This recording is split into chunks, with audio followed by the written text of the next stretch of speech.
Now the next topic is carcinoma esophagus. So, few important points or routinely asked questions about carcinoma esophagus. We'll discuss first. What is the most common type of carcinoma esophagus? Most common type worldwide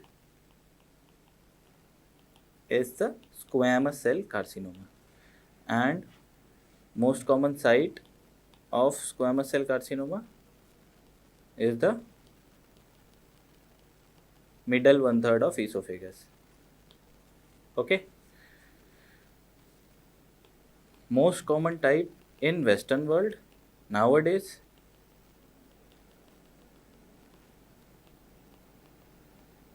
is adenocarcinoma.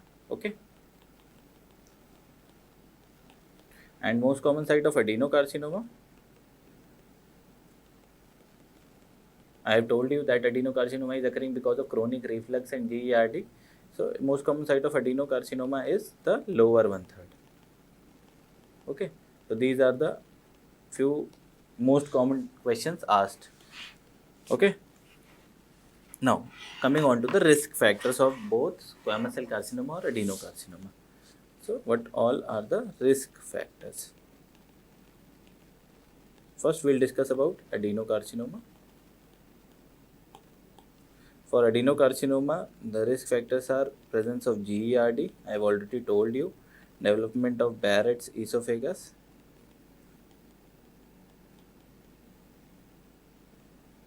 okay, GERD, Barrett's esophagus, or obesity. Obesity is also associated with GERD and adenocarcinoma.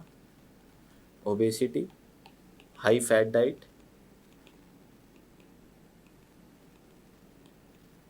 and scleroderma. In scleroderma, there is a smooth muscle problem, and the problem is at the lower end of the esophagus or the GE junction. There is chronic reflux, and which leads to development of adenocarcinoma. Okay. Now we will go for next topic, squamous cell carcinoma. What all are the risk factors for squamous cell carcinoma? So for squamous cell carcinoma, the most important risk factors are alcohol, smoking, and intake of nitrites or nitrates. Alcohol, smoking, intake of nitrites or nitrates. Along with that, I have told you a few other pre-malignant factors like Zenker's diverticulum and achalasia cardia. Okay, so these are pre-malignant factors for squamous cell carcinoma. Along with that, there is presence of HPV infection, 16, 18, 31, 33. These strains are responsible for squamous cell carcinoma. Then there is presence of Plummer-Vinson syndrome. Plummer-Vinson syndrome. And there is Tylosis palmaris at plantaris and deficiency of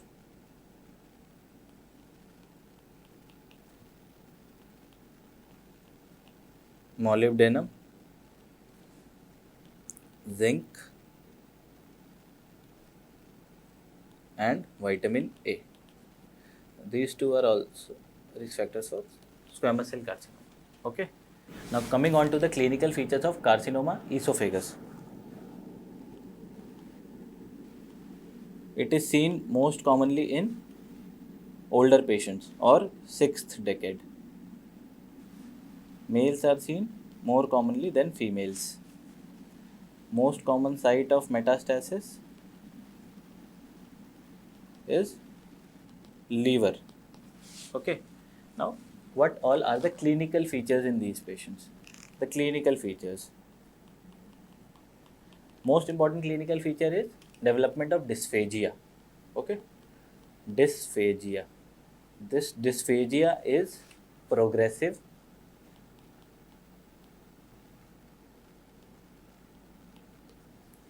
There is difficulty in swallowing of food. Initially, this difficulty is more to solids. gradually it increases and there is difficulty in taking semi-solid food, then there is difficulty in taking liquid food. So this difficulty is more towards solid than liquids and it increases gradually. So there is progressive dysphagia. So any progressive dysphagia in specifically in old patients, we should go ahead with upper GI endoscopy, and in case if there is a mass lesion visible, we should take a biopsy from that. Okay, so this is what is the investigation which is preferred. This is upper GI endoscopy and biopsy for diagnosis. Okay, this is for only for diagnosis of disease. Now, what all are the other clinical features apart from the dysphagia? And in case if there is advanced disease, a patient may develop hoarseness of voice,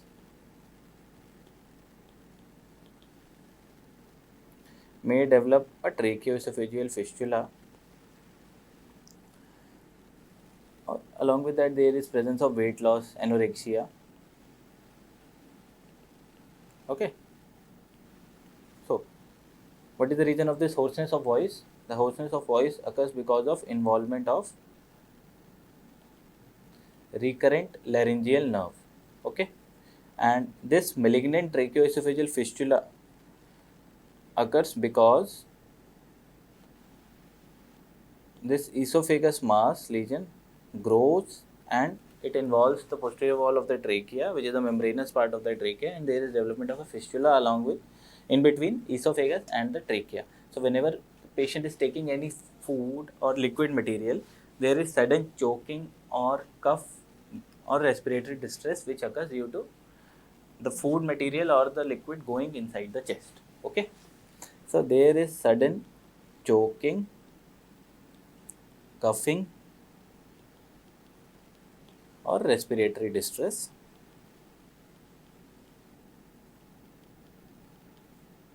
in tracheoesophageal fistula. Okay. Now, what is the first investigation or the investigation which we generally prefer is upper GI endoscopy and biopsy. But what the examiners or the people who are setting the question paper, what they do is they'll ask you what will be the first investigation in a patient with dysphagia.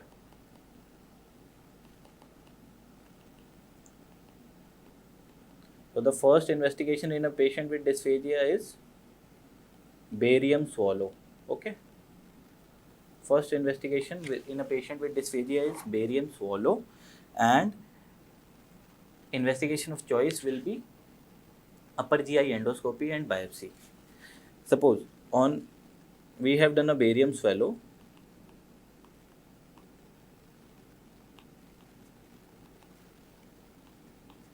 What finding we are supposed to find in the barium swallow is there will be something like this, or the apple core appearance or shouldering margins.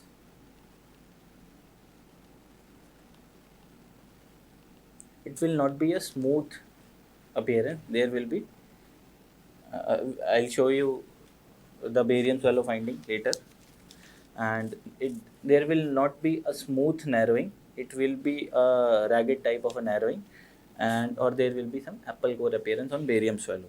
Okay, and the investigation of choice is upper GI plus biopsy, and on biopsy we will be identifying either a squamous cell carcinoma or adenocarcinoma in patients with carcinoma esophagus. Okay, now after that, what is the investigation of choice for staging of CA esophagus? Now there is some confusion regarding the investigation of choice. I will tell you the type of questions on the basis of which we will have to decide the investigation of choice for staging. Okay, so the investigation of choice for T staging is EUS or endoscopic ultrasound. But the investigation of choice for overall staging of the CA esophagus is CECT, chest and abdomen. Okay, now what is the role of PET scan?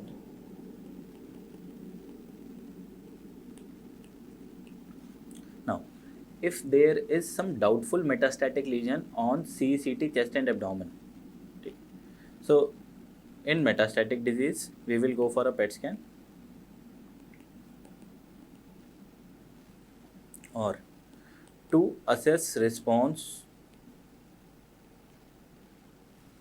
to neoadjuvant chemotherapy or radiotherapy, to neoadjuvant treatment, we will do a PET scan. Now, what is this neoadjuvant treatment?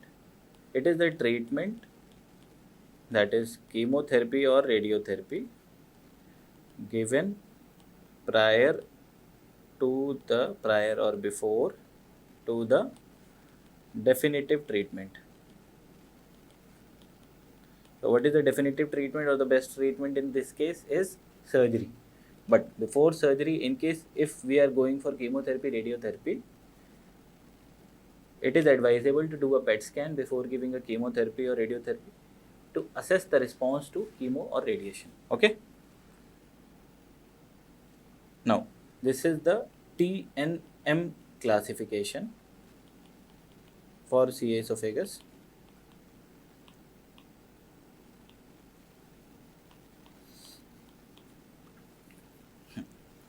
So this, I will explain it to you. T1 is when the tumor invades muscularis mucosa.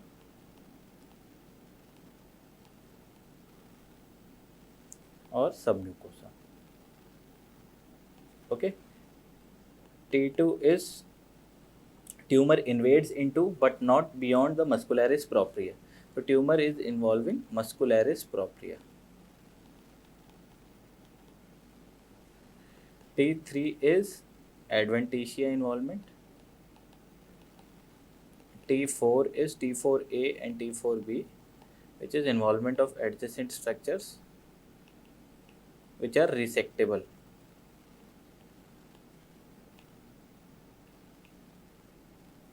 T4B is adjacent structures which are unresectable. Okay. So CA esophagus is resectable till T4A. Okay. And these adjacent structures which are resectable, these includes PAD. Okay. This is pleura, pericardium, peritoneum. This is azygous vein and this is diaphragm. Pleura, pericardium, peritoneum, azygous vein and diaphragm can be resected and their involvement is T4A. Whereas if there is involvement of vertebral body, aorta or trachea, okay, and this is unresectable. Okay. And whenever there is involvement of trachea or development of tracheoesophageal fistula, the treatment of choice in these patients is placement of stent. Okay, stent placement.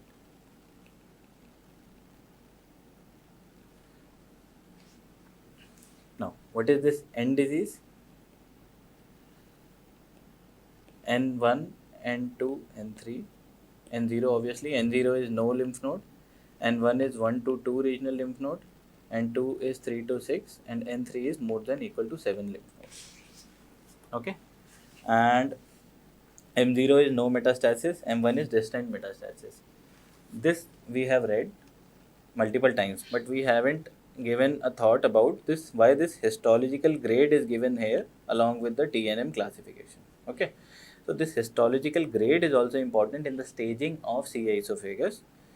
So along with the T and M for staging, the another thing which is important is histological grade, whether the tumor is well differentiated, moderately, poorly differentiated or undifferentiated. Okay.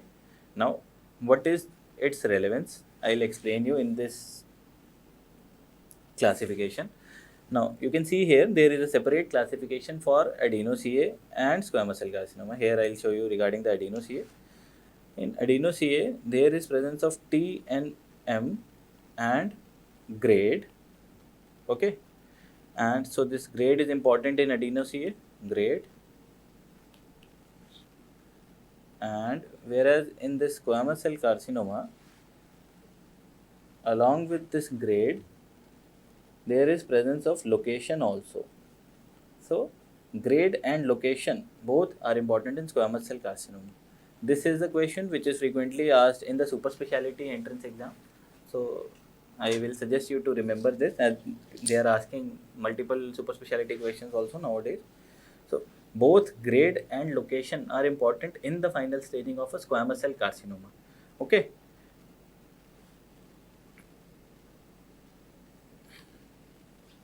Now this is the barium swallow finding.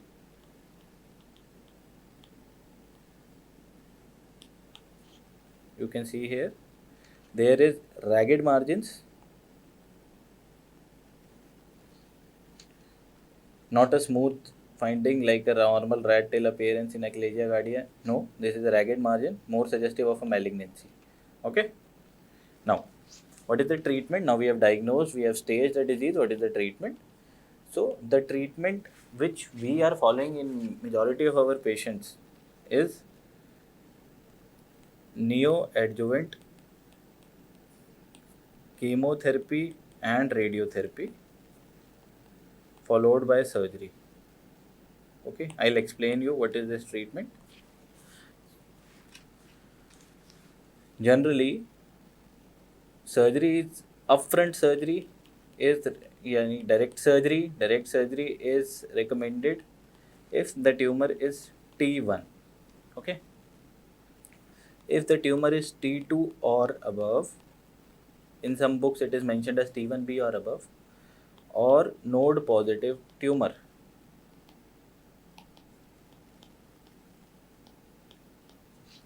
We should go for neoadjuvant CTRT chemoradiotherapy in squamous cell carcinoma or neoadjuvant chemotherapy in adenocarcinoma. And after the assessment and treatment response identification, we should go ahead with surgery. Okay, so this is what is important. In surgery, we generally give a 10 centimeter margin, as it is spreading along the lamina propria, lymphatics along the lamina propria and some mucosa. So there is rapid spreading in CA esophagus and 10 centimeter margin is preferred. Okay. Now, in some patients, we give a definitive chemoradiotherapy. Okay, we don't go ahead for surgery. What are these cases? These are cervical squamous cell carcinomas or cervical tumors, neck tumors. Why? Because there is no possibility for a 10 centimeter margin in these patients. So there is high possibility of recurrence in these patients. So we don't go for surgery, we go straight away for a definitive chemoradiotherapy. And if the general condition of the patient is poor, or patient is having multiple comorbidities and patient will not be able to tolerate surgery or resection, we will go ahead with a chemoradiotherapy. If it is not amenable for resection, then we will go for definitive chemoradiation and for resection. Okay. Now, if we are doing surgery, before surgery, I would like to explain you a few points. Okay. Normally, in the neck, the esophagus is present more towards the left side. Then, in the chest, the esophagus goes more towards the right side. And then in the abdomen, it again goes more towards the left side and then merges with the stomach. Okay. Mainly it remains in the midline, slightly deviation towards the left in the neck, slightly deviation towards the right in the chest. Why? to give place for aorta and left bronchus, it slightly deviates towards the left, or you can simply remember it as the heart is on the left side, so esophagus goes towards the right, and then it comes downwards towards the left to join the stomach. The stomach is more towards the left side. Okay, so based on this finding, we can remember the access method, how to access the esophagus for surgery. Okay, so for cervical esophagus, best incision is left side. Left neck incision is preferred in neck. Okay, right thoracotomy is preferred in chest,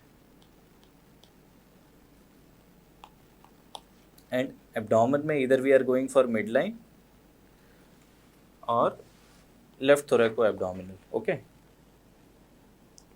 generally we go for midline. I'll not confuse you guys. Better to remember midline in the lower portion. In the abdominal part, we access through a midline incision, in the chest through a right thoracotomy, and in the neck through a left neck incision. Okay. Now, what are the types of esophagectomies? Types of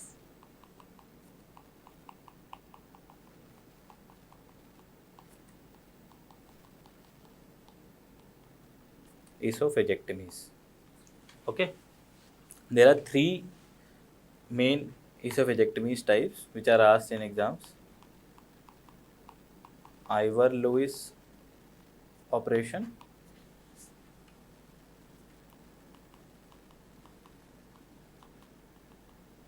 or Inger's transhiatal esophagectomy,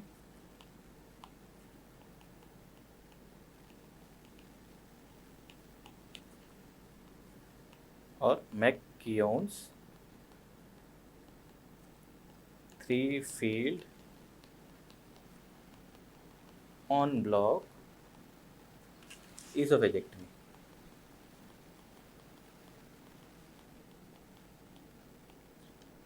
Okay. Now, I'll explain the difference between Ivor-Lewis, Oringer's and McKeown's first, and then I'll tell you regarding their components. Okay. So first, Ivor-Lewis. Okay. So in Ivor-Lewis surgery,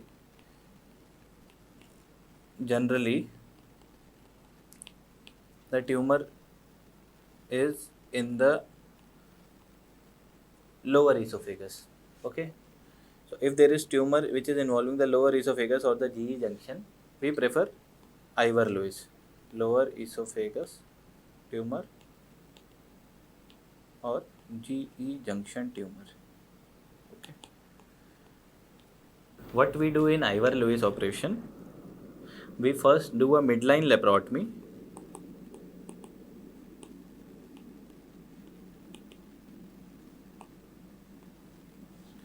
We make a stomach tube.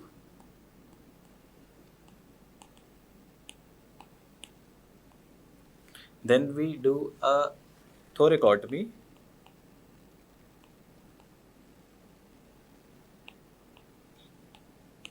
Then we remove the esophagus, we pull the stomach tube up, and then we make a connection between the esophagus and the stomach.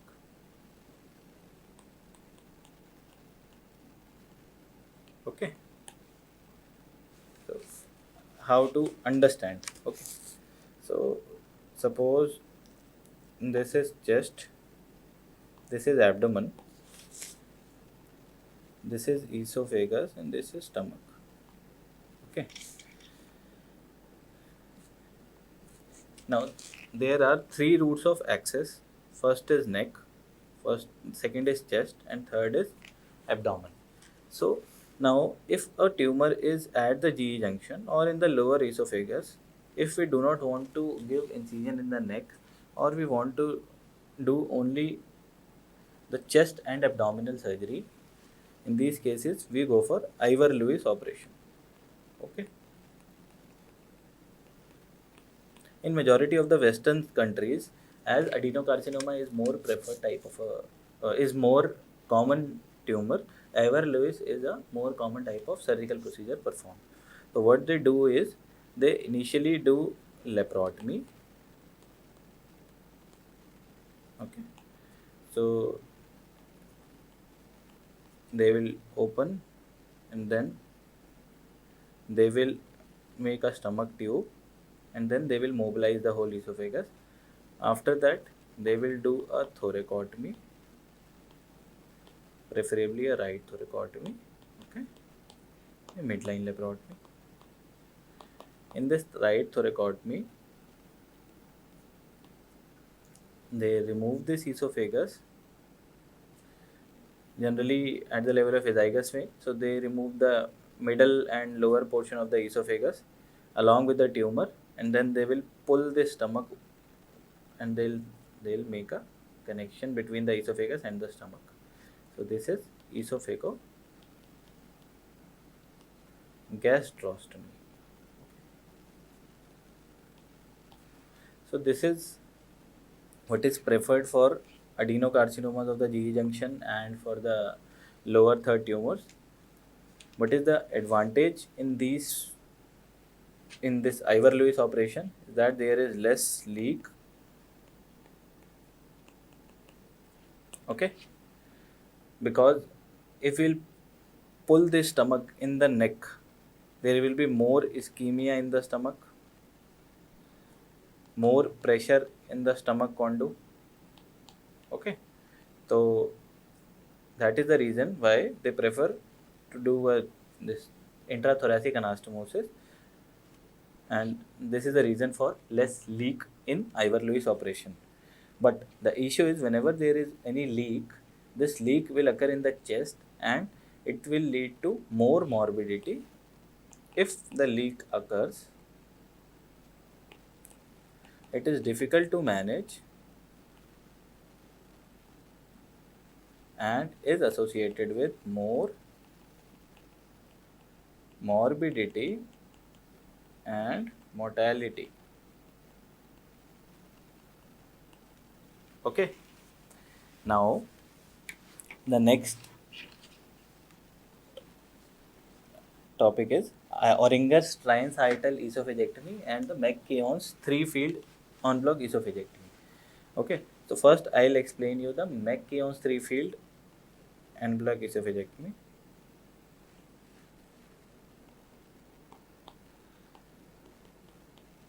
McKeown's 3-field esophagectomy. Okay,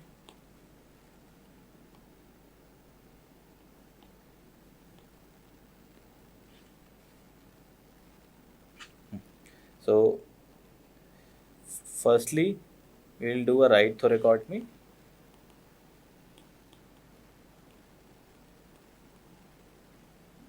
We will mobilize the stomach. We will mobilize the esophagus along with all the lymph nodes along with the esophagus, and then we'll close the chest. After that, we will do a midline laparotomy.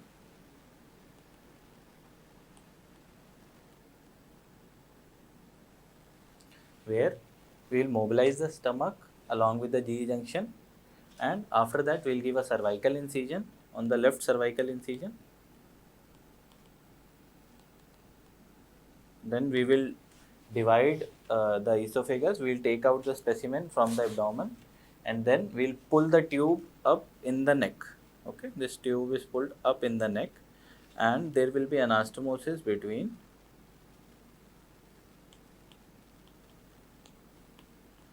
cervical esophagus.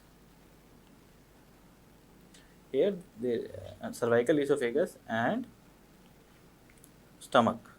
Okay, so this is esophagogastrostomy again, but this is cervical esophagogastrostomy. In Ivor-Lewis, there is thoracic esophagogastrostomy. So Ivor-Lewis, there is a thoracic anastomosis. So there is thoracic esophagogastrostomy. McKeown's, there is cervical esophagogastrostomy. And suppose if what we are doing in Oringer's transhiatal esophagectomy. We are doing only laparotomy, and then we are making the stomach tube, and we do a blind dissection of the chest without opening the chest, and then we'll give a left neck incision. We'll take out the specimen from the abdomen, and then we'll pull a stomach tube in the neck and do a cervical anastomosis. So there will be a cervical anastomosis, but the issue is we'll not do a thoracic lymphadenectomy here. Okay, so whatever the lymph nodes are present in the chest, we are not removing in Oringers. So I will explain you what is the lymphadenectomy fields.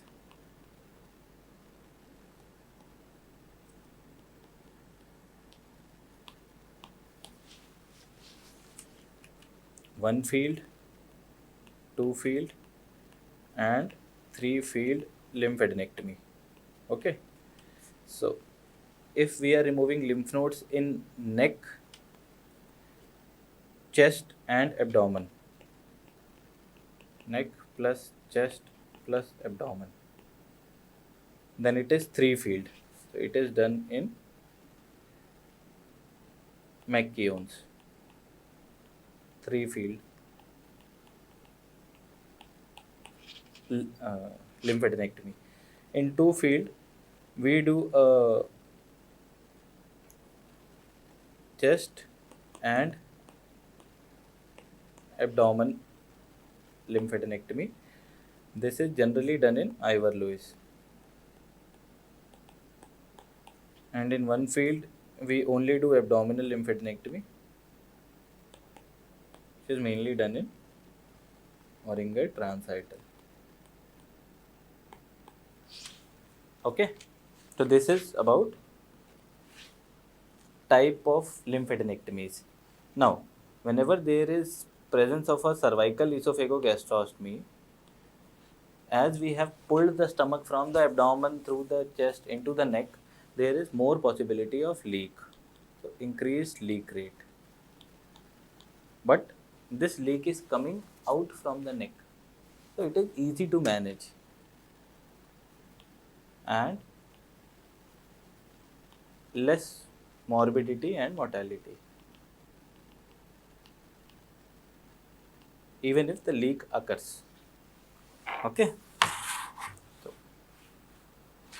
now what is the most common cause of death after surgery? Is pneumonia. Okay, so as we can see here, the most common cause of death is pneumonia. Now the next question, what all are the replacement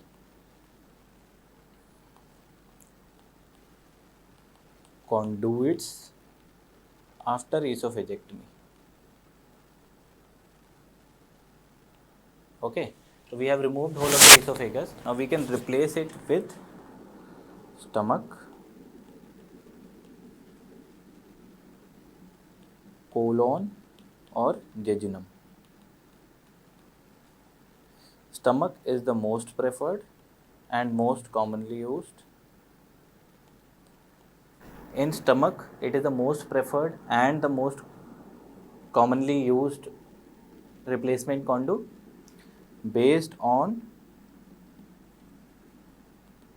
right gastric and right gastroepiploic artery. Okay, and in this colonic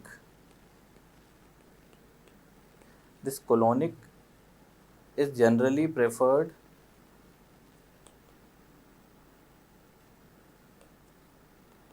in corrosive esophageal strictures, or if there is a CA esophagus of the GE junction which is involving the stomach also, and we have to remove both esophagus and stomach, then we are left with colon only in these patients. Okay, so if we are removing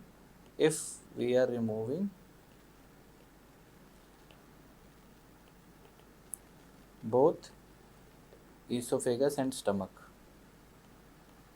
then we will have to go for colon replacement. And in case if there is any conduit necrosis while taking stomach, then also we can use colon replacement in these patients.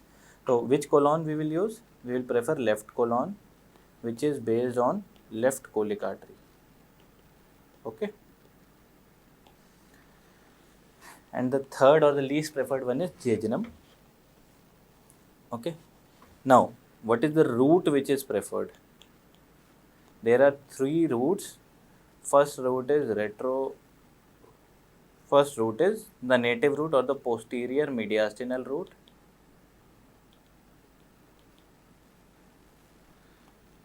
First is the posterior mediastinal route, then the second is retrosternal or the behind the sternum, and third is subcutaneous. Subcutaneous is not performed nowadays. Most preferred is the posterior mediastinal. It is the most preferred.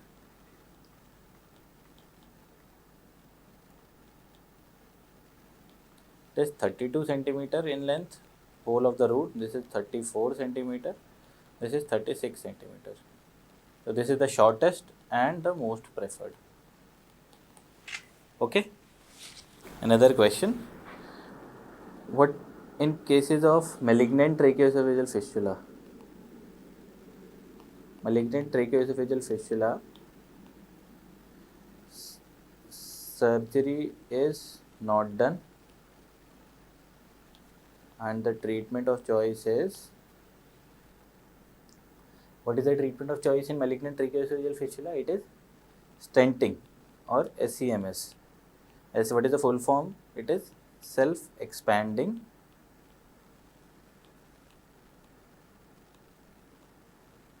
metallic stent. Self-expanding metallic stent. Now, the next question is prognostic factors. What all are the prognostic factors in CA esophagus? Okay, so we all know that T, what is the T stage, what is the N stage, what is the M stage, what is the grade of tumor, or all these are the factors. And in fact, what is the location of tumor also? All these are the factors which are important for prognosis of the disease. But what is the most important? The most important is depth of invasion. Depth of invasion or the T stage is what is the most important.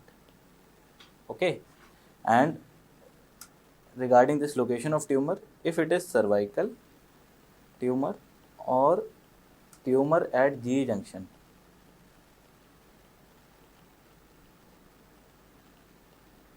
then they are having better prognosis.